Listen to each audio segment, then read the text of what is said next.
You ask Tiger to solve. This deals with linear equations with one unknown. The final result is x equals -25. Let's solve it step by step. Simplify the expression. Expand the parentheses. Simplify the arithmetic. Expand the parentheses.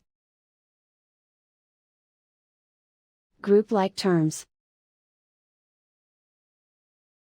Simplify the arithmetic. Group all constants on the right side of the equation. Subtract 8 from both sides. Simplify the arithmetic.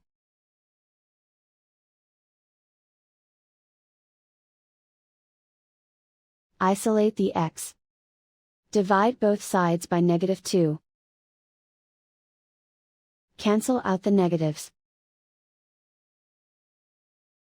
Simplify the fraction.